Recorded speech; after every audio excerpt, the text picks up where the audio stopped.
আপনার কি মাঝরাতে হঠাৎ পেট খারাপ হয়েছে? বা রান্না করতে গিয়ে হাত পুড়ে গেছে? এমন সময় ডাক্তারের কাছে যাওয়ার আগে ঘরোয়াভাবে সুস্থ হতে ৫টা ওষুধ আপনাদের বলবো।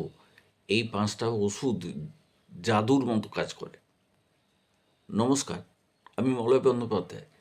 আর আজ আমি আপনাদের দেখাবো আপনার হোম ফার্মেসির জন্যে ৫টা সেরা হোমিওপ্যাথিক ওষুধ। সেই ওষুধটি কিন্তু শিশুদের জন্য জীবনদায়ী, তাই ভিডিওটা শেষ পর্যন্ত দেখুন। ন্যাচারাল হোমিওপ্যাথিক সলিউশনসে আপনাদের সবাইকে স্বাগতম। আপনি যদি আপনার এবং আপনার পরিবারের স্বাস্থ্য প্রাকৃতিকভাবে সুরক্ষিত রাখতে চান, তবে এখনই চ্যানেলটি সাবস্ক্রাইব করে রাখুন, আমাদের পাশে থাকুন। এবার ওষুধগুলো নিয়ে কথা বলি। ১ নম্বর ওষুধ হচ্ছে অ্যাকোনাইট। হঠাৎ ঠান্ডা লাগা, জ্বর বা হঠাৎ কোনো একটা কিছু শক পেয়ে ভয় পেয়ে গেলে এটা জাদুর মতো কাজ করে। শীতের শুরুতে বা বৃষ্টিতে ভিজে জ্বর ভাব হলে অ্যাকোনাইট 30 খুব দ্রুত আরাম দেয়। ডাক্তারবাবুরা সাধারণত এই পোটেন্সি দিয়েই শুরু করে। ২ নম্বর ওষুধ হলো আর্নিকা। পড়ে গিয়ে চোট পাওয়া, কালসিটে পড়া ও পেশির ব্যথা আর্নিকা সেরা ওষুধ। তবে মনে রাখবেন, কাটা জায়গায় কিন্তু এটা একদম লাগাবেন না। ৩ নম্বর ওষুধ হলো অ্যাস্টেনিকা ম্যালগামাম। খাবারে যদি বিষক্রিয়া হয়, মানে যাকে ফুড পয়জনিং বলে, বা হঠাৎ করে পেট খারাপ হয়ে গেল, এটা কিন্তু অদ্বিতীয় ওষুধ। বিশেষ করে বাইরের খাবার খেয়ে যদি বিপত্তি ঘটে যায়, তাহলে আর্সেনিকের তুল্য ওষুধ আর নেই। ৪ নম্বর ওষুধ হলো ক্যান্থেরিস।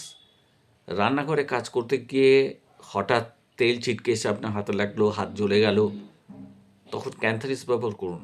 প্রস্রাব করতে গিয়ে আপনার জ্বালা হচ্ছে, তখনও ক্যান্থারিস ব্যবহার করুন। এটা জ্বালা পোড়া কমাতে খুব সহায়তা করে। আর ৫ নম্বর ওষুধ যেটি, সেটি সবাই এর নাম জানেন। বিশ্ববিখ্যাত ওষুধ নাক্স ভূমিকা।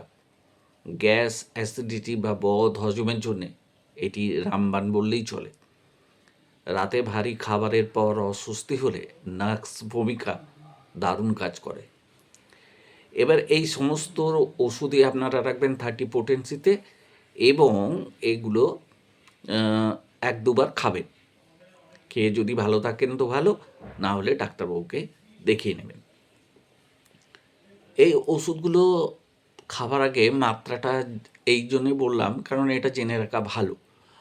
আপনারা যদি এই ওষুধগুলো বিস্তারিত ব্যবহার বা ডোজ জানতে চান, তবে নিচে অবশ্যই কমেন্ট করবেন। আর ভিডিওটি ভালো লাগলে লাইক করবেন এবং আপনার প্রিয়জনদের সাথে শেয়ার করবেন। দ্বিতীয় পর্ব আমরা আনছি খুব শীঘ্রই, তাই আমাদের সাথে থাকতে সাবস্ক্রাইব করুন, আমাদের সাথে থাকুন, নিজেরা সুস্থ থাকুন। ধন্যবাদ। সবাই ভালো থাকবেন।